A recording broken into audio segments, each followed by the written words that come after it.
Shawan Vawa Shawan Hu. Shawan Vawa Shawan Hu.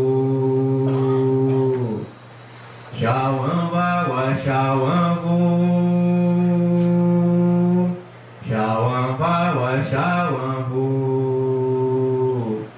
Dui dui dui du. Dui dui dui du. Shawan Vawa Shawan. Bom dia a todos. Obrigada pela oportunidade de estar aqui juntos. Primeiro, o que significa essa palavra CISA, né? Como muito bem a Verinha falou, o CISA é o Sistema Estadual de Incentivos a Serviços Ambientais. Aí eu vou contar um pouquinho a vocês como é que surgiu o CISA e onde nós estamos hoje no desenho e implementação desse sistema que foi criado por lei, como a Verinha muito bem colocou. Retomando e fazendo um pouco a conexão com a palestra do Beto, né? A questão de mudanças climáticas não é uma questão longe da nossa realidade aqui no Acre. E eu acredito que vocês devem concordar comigo, né? A questão da corda, né? Aqui muito bem, de que isso realmente está acontecendo e nós sentimos no nosso dia a dia, né? Eu trago para vocês aqui dois exemplos que tenho certeza vocês vivenciam no dia a dia de vocês, nas aldeias, e os produtores rurais que também têm uma relação bastante próxima com o meio ambiente, também vivenciam nos seus dias a dia, né? Então, em 2011, foi a pior seca dos últimos 40 anos do rio Acre, né? E isso tem se refletido também nos demais rios, nos principais rios do estado do Acre. E eu tenho certeza que vocês estão vendo isso, porque a maior parte das nossas aldeias e das nossas comunidades ficam localizadas na beira dos nossos rios. E a gente pode ver como eles vão mudando no decorrer dos anos, como que eles estão ficando mais pobres, como eles estão ficando mais secos, né? Próximo. Depois de 5 meses a gente estava com a maior enchente, né? São dois eventos extremos, seca e cheia, que a cada ano que passa, nos últimos 6 anos, tem sido um evento anual e não mais um evento extremo esporádico a cada 10 anos. Agora tem começado a ser eventos anuais, de secas severas e enchentes. Em 2012, não sei se tem alguém aqui de alguma aldeia que tenha sido alagada, mas eu tenho conhecimento que houve aldeias, né, que também sofreram com a alagação e as enchentes em 2012, né? Então, não é uma coisa que só afeta as grandes cidades, mas as comunidades também que estão localizadas na beira dos nossos rios, né? Então, inundações sobre 2006, 2010, 2011, 2012. Então, praticamente quase todo ano agora a gente está tendo esses eventos extremos. Próximo. Florestas queimadas. Antigamente era raro a gente ver um grande área de floresta que foi afetada pelo fogo, porque antigamente até a própria floresta era uma barreira contra o fogo, porque ela era bastante úmida, né? O fogo não podia penetrar muito dentro da floresta, então ela própria se constituía uma barreira contra o fogo. Hoje, essa realidade não existe mais, né? Quando os produtores rurais vão fazer a limpeza dos seus pastos, né, a limpeza do seu roçado e usa o fogo para fazer essa atividade, esse fogo, se não tiver uma área de proteção para a floresta, esse fogo pode se propagar dentro da floresta quilômetros, né? E ninguém vê, porque vai baixinho, né? Vai avançando por baixo da copa das árvores, né? E vai se alastrando dentro da floresta, e quando vê, a gente já está impossível de controlar. Então são coisas que vêm acontecendo. Isso ocorreu em 2005 e 2010, que foram as maiores áreas de floresta afetadas pelo fogo que a gente teve. E em 2011 e 2012 ainda teve áreas de floresta que foram afetadas por incêndios florestais. Então são coisas que vem acontecendo a cada ano que colocam em risco, né, o próprio desenvolvimento, se é que aqui a gente quer adotar o termo de desenvolvimento sustentável. Seca e enchente nós estamos vivendo todo ano hoje. Então não podemos fugir dessa. Essas coisas estão acontecendo, vai ser difícil a gente controlar ou reverter. Então a gente vai passar a se adaptar, né? Mas também podemos ter ações de mitigação para de alguma maneira retraçar ou tentar reverter essa situação. Próximo.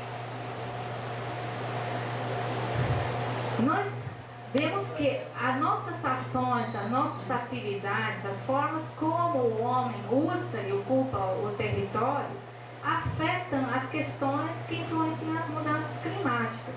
Isso já é sabido cientificamente, tem muitos estudos, tem outros estudos que inclusive contestam isso, mas a verdade é que as mudanças climáticas estão ali. A gente não tem como contestar isso daí. Se é culpa do homem ou não é culpa do homem é outra história. Mas a gente tem um problema que a gente quer solucionar agora, né? De quem é a culpa a gente pergunta depois. Mas a gente precisa viver com ela hoje e as atitudes têm que ser agora.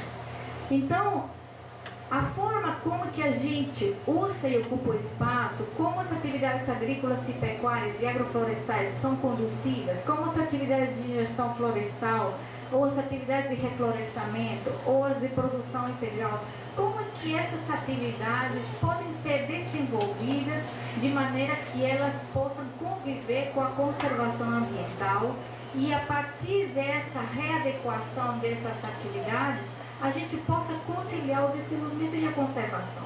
Se eu tenho sistemas produtivos, né, mais eficientes, isto é, que possam produzir mais e melhor, de uma forma mais adequada, eu posso conseguir a conservação ambiental. Eu posso conseguir uma contínua provisão de serviços ambientais que estão nessas florestas, como o Beto muito bem explicou no início da palestra dele, né? A floresta é como se fosse um supermercado enorme, né? Nela nós encontramos vários tipos de serviços e produtos que a floresta nos fornece e que às vezes a gente não dá valor, né? E a ideia é como valorizar esses serviços e produtos que essa floresta nos oferece, né? De forma com que a gente consiga atrair todos esses produtores ou atores que desenvolvem essas atividades para adequar os seus sistemas produtivos e com isso, né, continuar sendo provedores de serviços ambientais e de uma certa forma mitigar as mudanças climáticas, nos adaptar às mudanças que já acontecem hoje, né, e de alguma forma promover transformações na nossa sociedade. Próximo. Então, a floresta, como o Beto falou, é uma fonte de diversos serviços. Não somente tem um carbono que está contido em cada parte dessas árvores, né? Mas também existe a água, a própria biodiversidade, que nós ainda somos incapazes de conhecer na sua totalidade, né? A própria conhecimento tradicional, né, e cultural, a cultura, que é um outro serviço ambiental que as populações da floresta oferecem, né, com essa cultura e convivência com essa floresta. Então há uma série de serviços ambientais contidos nessas florestas que não somente existem aqui no Brasil, existem no mundo inteiro, né? Como fazer com que esses serviços ambientais possam ser valorizados economicamente para poder ajudar ou promover as transformações necessárias rumo a um desenvolvimento sustentável. Próximo. No decorrer dos últimos anos, esse daqui é um gráfico que mostra a evolução do desmatamento. Essa a linha parece um exame do coração, né? Sobe e desce, sobe e desce. Mas é um gráfico que mostra como que está andando o desmatamento no estado do Acre, né? Há um monitoramento que olha o desmatamento que acontece, como que a floresta está sendo retirada ano a ano, no estado do Acre e no Brasil também, né? E esse é um pouco do nosso raio-x do que acontece aqui no estado do Acre, né? Antigamente, antes de 2005, 2006, a gente tinha uma grande quantidade de floresta sendo retirada todo ano. Nos últimos 5 anos, a gente, como resultado de várias políticas públicas, houve uma diminuição dessas taxas, dessa retirada de floresta no estado. No entanto, ainda continua havendo retirada de floresta, mas a gente precisa continuar reduzindo para a gente poder conciliar o desenvolvimento e a conservação ambiental. Mas como fazer para continuar mantendo essa redução, né, que vocês veem aqui nos últimos 5 anos, de 2007 a 2011, e que ela continue descendo, que ela continue baixa, né? Isso não é fácil de fazer, né? E para isso precisa de uma ação conjunta entre os diversos atores do setor produtivo, do setor das pessoas que continuam conservando a floresta e do poder público que define os rumos das políticas públicas no estado, né? É um trabalho conjunto. Não dá para fazer somente o governo sozinho ou as transformações do setor produtivo sozinho, e também não pode ficar nas costas de que conserva sozinho. Isso tem que ser um trabalho cooperativo de todos. Nesse sentido, próximo,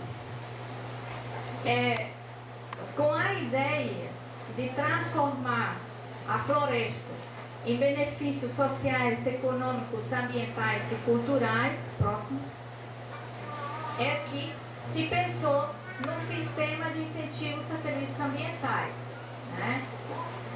E esse sistema de incentivos a serviços ambientais, ele não foi concebido de forma, vamos dizer assim, isolada, o governo sozinho pensando, né?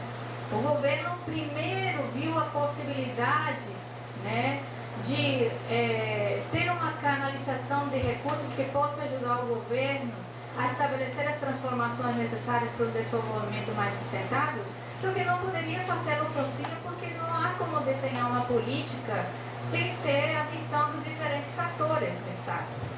Próximo. Então o CISA, eu estou mostrando ali, vocês estão vendo lá em cima, seria a figura de um iceberg, né?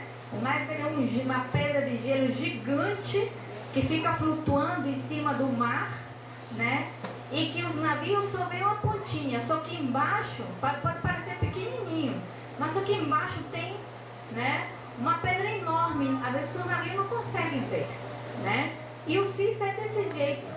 A gente vê uma pequena parte que é o sistema, e às vezes o instituto que aparece, ou a Forestrense que vem aqui, né? A gente faz uma capacitação, mas por trás disso existe, embaixo disso tem todo um conjunto de ações, de coisas que vem acontecendo, que dão o suporte para que esse sistema exista e cresça, né? Próximo.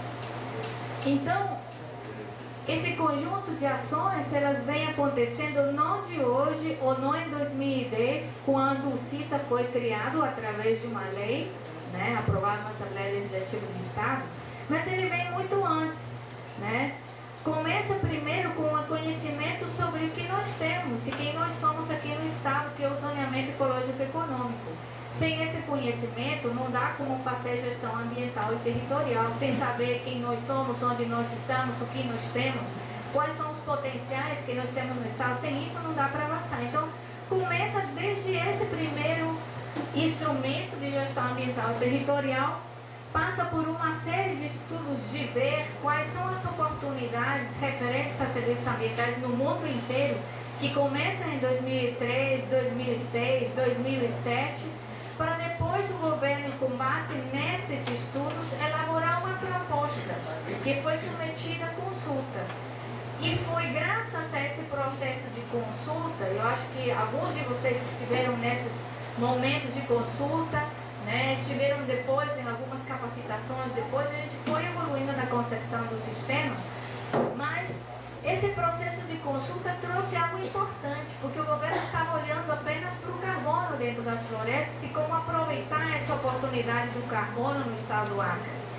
Mas com as consultas foi possível ver que a gente poderia aproveitar as oportunidades de muito mais que a floresta nos oferece, que não é somente o carbono, mas uma série de outros serviços ambientais que são necessários continuar protegendo, conservando e promovendo, né?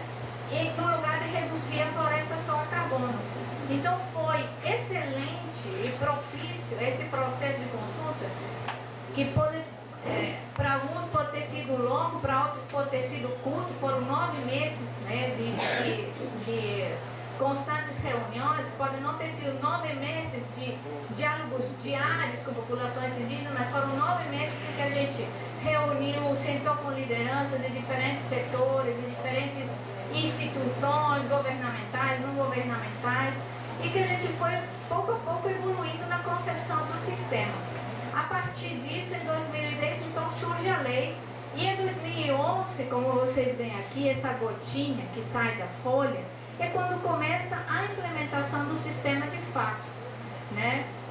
Afortunadamente, né, a lei foi sancionada por um governo anterior, uma gestão anterior, no final do mandato, e afortunadamente o governo atual deu continuidade à implementação, porque senão a gente poderia ter tido um trabalho de concepção conjunta de uma política e depois o governo atual não ter dado continuidade à implementação de uma concessão coletiva sobre serviços ambientais. Próximo. Para a gente poder fazer o sistema funcionar do modo que ele foi concebido, né, olhando para os diferentes provedores de serviços ambientais, que segundo a lei são todos aqueles que promovem ações de proteção, conservação ou recuperação dos serviços ambientais, isto é, não somente favorece aqueles que podem reduzir o desmatamento nas áreas onde eles já desmatam, mas também, né, favorecer ou beneficiar aqueles que já conservam historicamente, né, os serviços ambientais. Para isso, a gente precisa passar por todos esses processos, de conhecer o serviço ambiental, como o Bento falou, de estudar as formas, os mecanismos pelos quais a gente vai valorizar, né, esses serviços ambientais, de integrar esses serviços ambientais como ativos que podem captar recursos, né, para depois, esses recursos serem comercializados ou serem transacionados de diversas formas, né, e que possam canalizar efetivamente recursos que possam ajudar a gente a fazer as transformações necessárias para conservar os serviços ambientais. Então não é algo fácil de fazer, né, algo desafiador de fazer, não depende apenas do conhecer, mas as formas como se valoriza, as formas como é que a gente define as regras e diretrizes para que a gente possa promover a recuperação ou conservação de serviços ambientais. E para isso, o Estado ele também não consegue trabalhar sozinho. Ele vai precisar trabalhar com suas diferentes secretarias, porque as políticas públicas também têm que estar alinhadas no mesmo sentido de valorizar os serviços ambientais. Precisa trabalhar com diferentes instituições de pesquisa, de ensino, de forma a ajudar o próprio governo a conhecer os serviços ambientais. Então é um trabalho, essa é uma política que necessariamente ele tem que trabalhar, a execução e a implementação dela tem que ser de forma conjunta de diferentes atores. Próximo. O conceito do sistema, muitos de vocês já devem ter até cansado de ter ouvido essa parte da palestra, mas o conceito está que através de incentivos para a reestruturação produtiva das propriedades, para ajudar as comunidades a continuar conservando as florestas ou para recuperar as florestas plantando florestas, né, a gente possa melhorar a qualidade da produção e a rentabilidade dessas atividades para diminuir a pressão sobre a floresta. Se a gente diminui o avanço do desmatamento sobre a floresta, a gente vai continuar tendo floresta com serviços ambientais. E se nós temos serviços ambientais, a gente pode conhecer esses serviços e valorizá-los de forma a que eles possam canalizar os recursos que entrem novamente nesse início da cadeia para promover novos incentivos. Né? Próximo. O CISA, com esse conceito, estabeleceu um arranjo institucional, olhando para o papel do governo na mediação pública, através do Instituto de Mudanças Climáticas, que controla, regula, estabelece as normas de como essas atividades podem acontecer dentro do Estado, né? Registra essas atividades e vai monitorar como essas atividades estão acontecendo. Do outro lado, a gente precisa ter a noção de que só o governo sozinho não consegue fazer, então precisa da participação social no controle e monitoramento de como essas atividades estão acontecendo. Então o Instituto ele trabalha de mãos dadas com a Comissão de Validação e Acompanhamento do CISA, que é constituído de forma paritária entre sociedade e governo, né? E faz a conexão entre o Instituto e os 3 conselhos, para que os 3 conselhos do Estado também acompanhem a implementação do sistema. Por outro lado, desse lado de cá, diz aqui, Companhia de Desenvolvimento de Serviços Ambientais. A gente precisa atrair o investimento privado também para ajudar o governo a estabelecer, né, atividades ou ações de promoção de serviços ambientais. Então existe uma companhia público-privada que foi criada com a finalidade de falar a linguagem do mercado, né? Porque tem mercado do carbono, como o Beto colocou, mercado voluntário, mercado regulado, mas existe uma série de mercados. Porque até o governo é incapaz de entender todas as complexidades do mercado e falar essa linguagem. Então a gente precisa ter um ente que possa falar essa linguagem. Se já falar sobre isso é tão difícil, falar a linguagem do mercado pior ainda. Né? Eu não sei falar essa linguagem, não sei como que se fala, mas tem que ter alguém que possa fazer essa conexão para poder fazer essa canalização de recursos para dentro do sistema e do sistema para os beneficiários. Então, o Instituto e a companhia então, são os que vão definir essa relação com os investidores e com provedores de serviço ambiental, que são aquelas pessoas que são as que realizam as atividades para conservar, recuperar serviços ambientais. Esses investidores e provedores de serviço ambiental e de poder público, eles se relacionam através, aqui embaixo, desses instrumentos de planejamento, que são os programas. O CISA não somente criou um programa de carbono, mas ele criou um programa para cada serviço ambiental. Então, haverá o programa para conservação da água, haverá o programa para conservação da biodiversidade e dos outros serviços ambientais. E cada subprograma, a gente viu, nós estamos aqui num espaço onde a gente tem o nosso alvo, o nosso público-alvo são comunidades, populações indígenas. Mas no estado do Acre não só tem populações indígenas.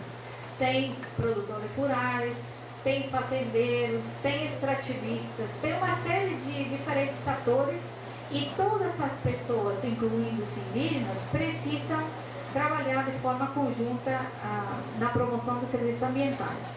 Só que as necessidades para que cada beneficiário, cada tipo de provedor de serviço ambiental possa adequar suas atividades para continuar conservando ou recuperando os serviços ambientais são diferentes, não são iguais.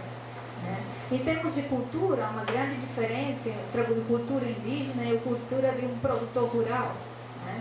Então, as formas como conduzir as necessidades de cada tipo de beneficiário vai se fazer através dos subprogramas, que são as diretrizes de como essas atividades têm que ser realizadas para cada tipo de beneficiário diferente. Né? E dentro desses subprogramas poderá haver projetos para alcance, né, ou para as ações que promovam os serviços ambientais para esses tipos diferentes de atores.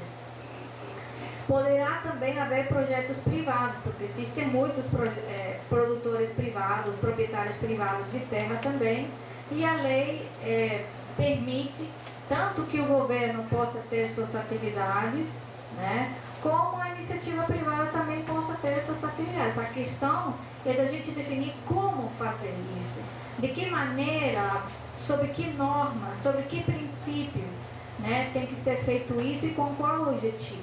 Né? Próximo.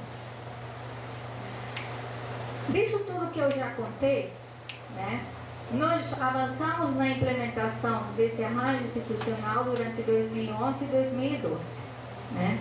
Então o sistema é nada mais como uma árvore. Né? A árvore precisa das raízes, né, para captar a água e o alimento do solo, precisa do tronco forte para poder segurar os galhos e as folhas e as flores, e precisa também das folhas e as flores, né, e os frutos para poder viver e se reproduzir. Né?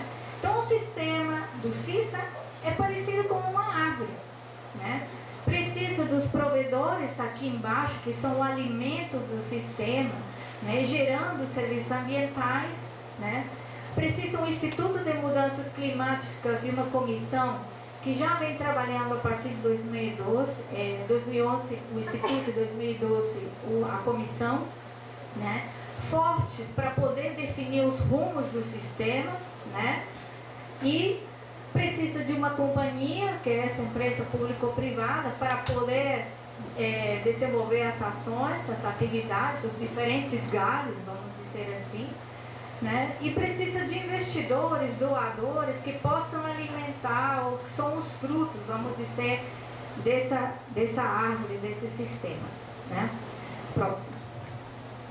Então, no decorrer de 2011 e 2012, nós instituímos o Instituto de Mudanças Climáticas, nós instituímos a Comissão de Validação e Acompanhamento, né? Que a SEVA, como nós chamamos na sigla, né? 4 do poder público e 4 da sociedade civil. E esses membros são escolhidos dentre os membros dos 3 conselhos que existem no Estado: Meio Ambiente, de Floresta e de Desenvolvimento Rural. Só que em nenhum conselho, né, que são colegiados os 3 conselhos, não tem um assento indígena. Tem o assento da FUNAI. Tem assento da CPI também, tem assento, não estou entendendo. Não, muitos conselhos têm. Mas não tem assento de uma liderança indígena. Né? Então, fica meio difícil para uma comissão eleita dentre os membros dos 3 conselhos ter a visão indígena, né? Que possa trazer a realidade indígena. Amanhã está no SEMAT. No SEMAT? Ah, tá. Mas mesmo assim, precisamos não uma liderança. Né? Então, a ideia foi criar um GT indígena que possa apoiar a SEVA e trazer essa visão indígena para dentro da SEVA. Né? O GT foi evoluindo na sua concepção. Primeiro ele surgiu para elaborar uma proposta de formação e informação sobre o sistema, né, e os seus programas para populações indígenas, e a partir desse processo passar a desenhar as diretrizes, né, com a visão indígena, né, para o seu programa indígena. Mas só que foi evoluindo no papel que esse GT indígena poderia representar no controle social do sistema. Né? Pessoalmente, eu acredito que essas 3 esferas de diálogo entre governo e sociedade civil são bastante importantes para a gente continuar mantendo o rumo, né, daquilo que foi concebido de forma coletiva em 2010 com a lei do CISA. Né? Próximo. Nós também passamos 2011 e 2012 construindo o que seriam as salvaguardas do sistema, salvaguardas socioambientais, que são os princípios, critérios, as formas como essas ações têm que ser desenvolvidas, respeitando, né, quais interesses da sociedade. Né? Então, a gente passou por um processo de construção coletiva também sobre indicadores para esses princípios, esses critérios socioambientais, que no Brasil já foi discutido também. Daqui a pouco o Marco vai apresentar sobre salvaguardas. Né? E nós passamos 2011 e 2012 também discutindo. Algumas oficinas foram feitas aqui sobre... Aqui não foi no âmbito do GT que a gente discutiu os indicadores, e teve acho que uma oficina sobre da floresta, né? Isso. E aí a gente também discutiu isso não somente com populações indígenas, mas também com outros atores, né? Próximo. A SEVA, ela tem se reunido durante o ano 2012 praticamente quase uma vez por mês, foram 10 reuniões. As últimas reuniões foram para justamente fechar o que seriam os nossos indicadores e procedimentos de monitoramento do Instituto com relação ao salvaguarda. O Instituto vai aprovar uma atividade de promoção de serviços ambientais para ser reconhecido como parte do CISA. Como que ele vai monitorar que os princípios do sistema, né, que foram estabelecidos por lei, que eles resguardar, né, respeitar os direitos das populações tradicionais, indígenas, né, e uma série de outros princípios como da participação e transparência, né, como eles vão ser monitorados. Então a SEVA teve um trabalho primeiro focado no fechamento do que seriam os procedimentos do Instituto para monitorar o cumprimento desses princípios. Próximo. Também fizemos um trabalho de informação e formação, não somente com populações indígenas, através da parceria da Florestes e da CPI, mas também de formação da própria equipe técnica, do próprio Instituto, por ser uma lei nova, com conceitos novos, né? Havia necessidade também de fazer uma capacitação da própria equipe e de técnicos do governo com relação ao sistema. Mas focamos também na capacitação dos indígenas, capacitação de produtores rurais, né, e dos membros da SEVA para poder assumir o seu papel de controle social, né. Então, nesse processo, obviamente, há ainda muitos desafios com relação à formação e informação. O governo não tem pernas para chegar a todas as aldeias e a gente precisa pensar uma forma como a formação e informação possa captar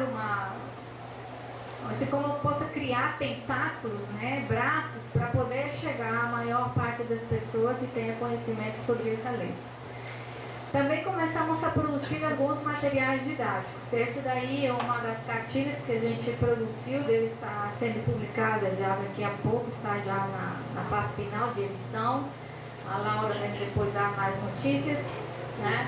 Mas tem uns outros direcionados a produtores rurais, né? E estamos nessa fase de produção de alguns materiais didáticos sobre o sistema também. E o Beto, inclusive, na primeira capacitação, né, trouxe um material belíssimo, né, sobre serviços ambientais. Quem sabe depois a gente pode estudar melhor as formas de como continuar reproduzindo para que esse material possa chegar a mais pessoas, né? Próximo. Nós iniciamos a implementação do sistema pelo programa Carbono, né? Mas o CISA não se reduz ao programa Carbono, né? O CISA tem vários programas. A gente está começando a estudar o desenho do programa sobre água e o desenho do programa sobre biodiversidade. Mas começamos a implementação do programa Carbono porque nós já tínhamos passado por uma discussão sobre esses aspectos do programa Carbono, né? Próximo. E para ter esse programa Carbono estabelecido, nós precisamos criar um sistema de monitoramento para olhar como que está o carbono no estado do ar.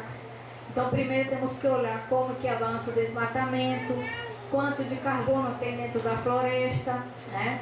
Esse é o tipo de monitoramento para a gente poder calcular quanto nós estamos deixando de emitir de carbono para a atmosfera que afeta o aquecimento global. Esse serviço ambiental a gente pode medir com imagens de satélite, podemos medir também, medindo nas árvores, quanto de carbono a gente tem nas árvores, né?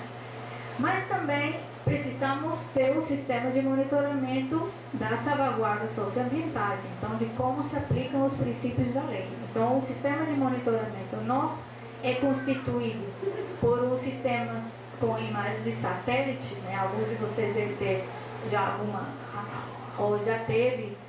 olharam alguma imagem de satélite, né? Quantos de vocês já olharam uma imagem de satélite? Então, uma imagem de satélite mostra que seria uma foto. Quem tem uma câmera aqui? Quem tem uma câmera fotográfica? Alguém sabe? Aí. É como uma câmera fotográfica, igualzinha que essa daí, só que deve ser maior, né? Que está flutuando lá em cima no espaço e vai tirando foto da Terra, né? Essas são as fotos que aparecem. O que está em verde é floresta e o que está em roça é a área que já não tem mais floresta. Então a gente pode olhar onde está a floresta e onde que já não tem, o que está avançando, né? Então isso permite a gente olhar como que a gente está perdendo floresta, né? Se a gente está reduzindo esse desmatamento que está acontecendo e calcular com isso quantas emissões a gente está deixando de emitir para a atmosfera. É algo bastante complicado, por isso que isso daí a gente deixa para os cientistas calcular quanto que estamos emitindo, né? Mas há algo que a gente pode fazer de forma coletiva, que é olhar e monitorar como as salvaguardas, os princípios sociais e ambientais, se os nossos direitos estão sendo respeitados ou não, ou como essas atividades podem ajudar a melhorar na qualidade de vida das nossas comunidades. Isso daí a gente pode fazer de forma conjunta. A gente não precisa de um cientista que venha nos dizer como que isso está acontecendo nas nossas comunidades. Então isso daí dá para a gente fazer de forma coletiva. E aí a SEVA e o GT indígena podem nos ajudar, junto ao Instituto, a ajudar a fazer esse monitoramento. Próximo. Para a gente poder calcular também quanto estamos deixando de emitir para a atmosfera, então a gente olha pelas imagens de satélite quanto a gente está desmatando. Essa barrinha rosa, né, é o que aconteceu de desmatamento a cada ano, né? Então a gente olha, cria uma média a gente olha mais ou menos quanto está acontecendo por ano e depois vai olhar no futuro quanto a gente deixou ou está reduzindo esse desmatamento, né? Como era o nosso comportamento anterior e como vai ser o nosso comportamento futuro, quais são os compromissos que a gente vai assumir e se a gente está conseguindo atingir esse compromisso, né? Dessa forma, nos últimos 5 anos, a gente, com as atividades de governo e outras atividades de várias instituições, de pessoas, de produtores, de comunidade, a gente conseguiu já diminuir as nossas emissões em aproximadamente 93 milhões de toneladas, a somatória desses anos todos, né? Mas nós podemos continuar deixando de emitir, né? Esse daí essa é a média de 96 a 2005, mas o que a gente deixou de emitir é do período de 2006 a 2010. Então o que a gente deixou de emitir de 2006 a 2010 supera os 90 milhões de toneladas de carbono. Se a gente for valorizar esses milhões de toneladas que a gente deixou de emitir na atmosfera, isso pode gerar recursos para poder canalizar através dos programas de governo, de reestruturação produtiva da propriedade ou de apoio à conservação das florestas ou da própria cultura das populações indígenas. Próximo. Então, começamos a colheita de resultados. Temos passado 2 anos construindo instrumentos, tentando desenhar da melhor forma possível. Obviamente nada é perfeito e a gente precisa continuar evoluindo, né? Essas conversas são apropriadas inclusive para a gente poder melhorar com as recomendações de vocês, né, as formas como a gente implementa o sistema. Próximo. O primeiro resultado que a gente teve da concepção desse sistema e daquilo que a gente conseguiu reduzir nesses últimos 5 anos foi que o Banco da Alemanha, o Banco de Desenvolvimento da Alemanha, né, acreditou nessa proposta, né, de conservação dos serviços ambientais e de reduzir o carbono aqui no estado do Acre e nos fez uma doação baseada naquilo que a gente conseguiu reduzir, né? Essa doação é um compromisso que o banco assume com o governo do estado, de um repasse de 16 milhões de euros. Isso daí é muito cedo, né? Eu também não tenho nem noção de como isso daí é fisicamente, né? Mas é muito dinheiro, né? Quanto de real? Isso é aproximadamente 40 milhões de reais, né? Agora, assim, esse recurso, né, ele vem destinado à implementação do sistema. Então, desses 40 milhões de reais, 70%, né, isso é 30 milhões aproximadamente, né, vão ser destinados às ações de reestruturação dos sistemas produtivos ou de conservação da floresta, e 10 milhões vão ser para terminar de operacionalizar o sistema. Então, estruturar a companhia, criar o sistema de registro para poder controlar o que a gente está emitindo ou não, os outros processos de validação do próprio programa e verificar se eles realmente atendem a padrões internacionais, né, e os demais instrumentos necessários à operacionalização do sistema. Então, esse recurso, ele vem para ser distribuído sob o conceito de que a gente pode captar pelo que a gente deixou de emitir através de um programa que é uma política de Estado. Só que na hora de distribuir esse recurso, não é criando uma bolsa floresta que a gente vai solucionar o problema. Não vai criando uma bolsa com repasse de dinheiro na mão das pessoas que se resolve o problema, né? Mas ser fazendo com que esse dinheiro possa propiciar ou melhorar as atividades, né, para que as pessoas possam assumir outros comportamentos de uso da terra, né? Senão esse dinheiro, quando termina, a pessoa vai continuar desmatando, né? E esses dinheiros que chegam através dos serviços ambientais, eles não são infinitos, não vão existir a vida inteira, né? E também há um desafio de que esses recursos que podem vir, por exemplo, de instituições de países desenvolvidos, como este banco da Alemanha, podem ser afetados por crises econômicas que acontecem no mundo inteiro, né? Às vezes o país que estava muito rico, de repente passa por uma crise, de repente fica pobre e já não tem mais dinheiro, aí deixa de mandar dinheiro para cá, e acaba o dinheiro, e aí o que acontece, né? Então a gente tem que aproveitar a oportunidade enquanto essas parcerias podem ser possíveis e usar esse recurso para a gente poder estabelecer novos modelos de sistemas produtivos e de conservação de florestas. Então esse recurso, o que a gente estava comentando inclusive ontem no âmbito dos parceiros, que inclusive são membros do GT, é que ainda estamos desenhando como será utilizado esse 70% do recurso, mas há 3 linhas que a gente está visualizando como potenciais prioridades para esses recursos. Um é o subsídio da borracha, né, porque acreditamos ainda que o sistema extrativista da borracha aqui no estado pode ser alavancado com esses recursos, né. O segundo é o conceito da certificação das propriedades rurais, então o programa de certificação da propriedade rural, que é uma ajuda aos pequenos produtores para implementar os seus planos de uso da terra de forma sustentável, com compromissos de não desmatar e não queimar, né? E o terceiro é através de um fundo indígena, né, apoiar as atividades que possam continuar promovendo a conservação das florestas dentro de terras indígenas.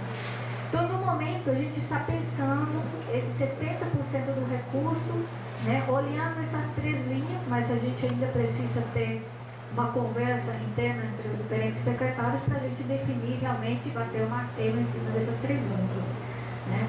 Obviamente o recurso não é suficiente, né, para tudo que é necessário fazer no Estado, mas é o primeiro recurso, a gente precisa aplicar ele direitinho para que isso daí realmente possa resultar num impacto positivo na conservação dos serviços ambientais e que possa servir de demonstrativo de que algumas coisas a gente pode realmente fazer e que realmente coisas podem acontecer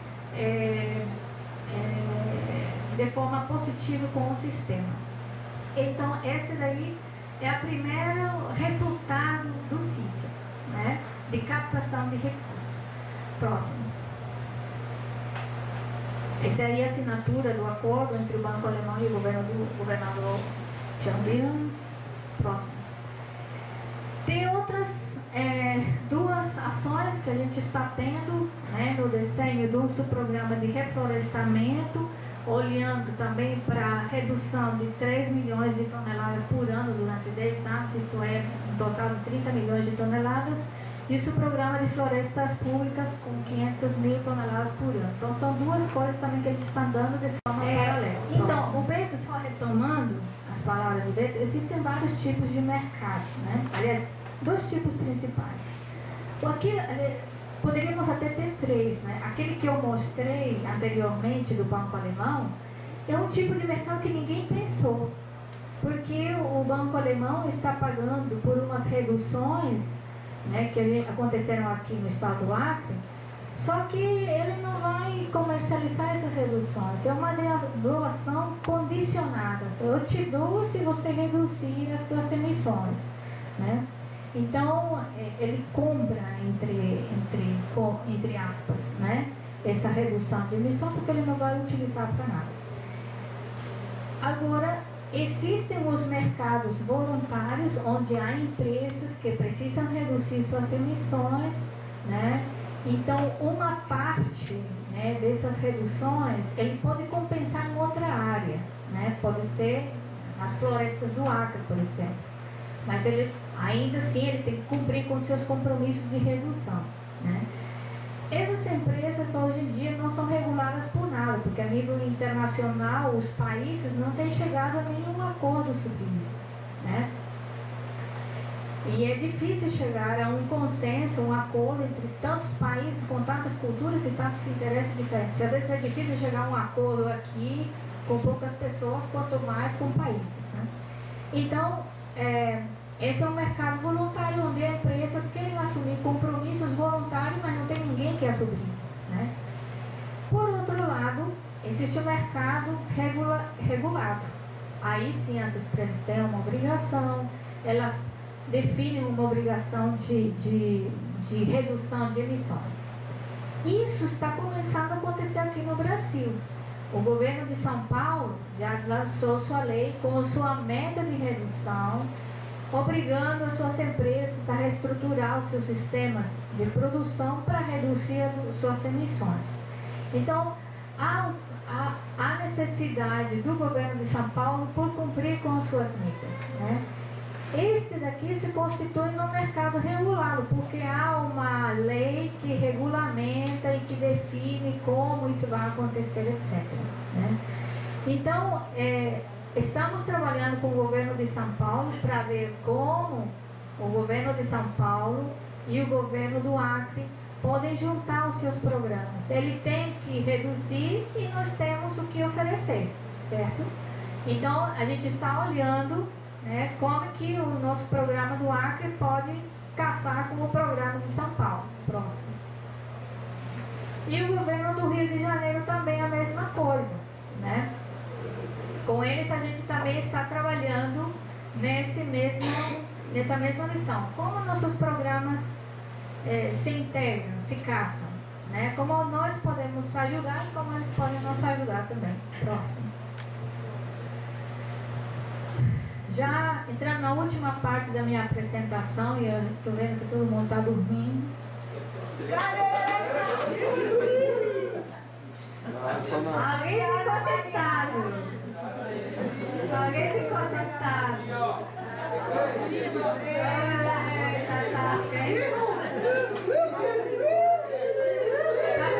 Tá fraco.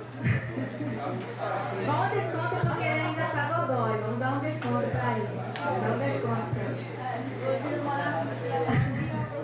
Tá dormindo. Eita, vai pagar. Então, gente, das lições aprendidas, né? Tenho participado nesse processo do desenho e implementação do CISA desde sua concepção. Eu comecei a trabalhar no governo do Acre em 2008, né? E aí nós estávamos começando a desenhar, né? E estou nesse processo de implementação do sistema até hoje, né? Se Deus quiser, até amanhã. Por enquanto, o que eu tenho aprendido e que eu posso compartilhar com vocês, né, é que o debate entre sociedade civil e governo foi essencial na elaboração da lei e na implementação da lei, né? A gente começou com uma ideia totalmente diferente do que era o CISA. Nós começamos com uma ideia de rede, de projeto, totalmente pequeno, né? De projeto específico numa determinada área. Não sei quem estava aqui, quem de vocês participou na oficina de consulta, onde a gente pensava ainda foco numa área prioritária e deixar o resto das áreas sem, só uma terreno, o outro não, e só uma concepção totalmente diferente. Conforme a gente for tendo as discussões com os diferentes atores, né? Obviamente nessas discussões não somente foi instituições de pesquisa, ou instituições de mercado, ou empresas, mas também a própria sociedade aqui no Acre. A gente foi evoluindo nessa concepção do sistema, que hoje praticamente é o primeiro sistema regulado de serviços ambientais no Brasil, né? Poderia até dizer no mundo, nessa concepção mais de política de Estado. Não vou ter medo de dizer, ou a falsa modéstia de dizer que podemos dizer que pode ser até o primeiro do mundo com esse desenho, né? Mas a gente só conseguiu fazer esse desenho por conta desse diálogo, né? E a gente, apesar de que a gente não tinha tanto tempo, mas a gente foi, de certa maneira, mantendo o ritmo de diálogo para a gente poder propiciar essa evolução das ideias. Na implementação do sistema, é essencial que esse diálogo continue, né? Porque você concebe uma coisa, mas na hora de ir para a prática, há muitas lições que a gente pode ainda aprender e pode ainda adequar. Nada pode ser estático, tem que continuar evoluindo para continuar melhorando. Então, há necessidade, nessa fase de implementação, de continuar com esses diálogos. Esses momentos, né, de capacitação, de informação, também podem ser ricos no olhar de vocês contribuir nessa melhoria do próprio sistema, né? A construção participativa de políticas públicas é algo demasiado complexo, né?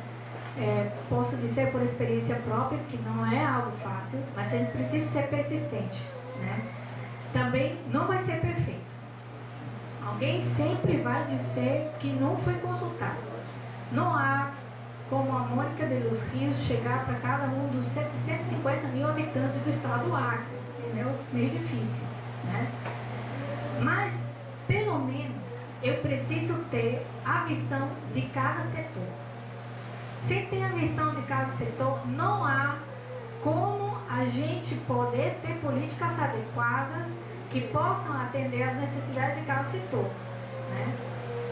Então, a participação nessa elaboração conjunta, implementação conjunta é necessária, né?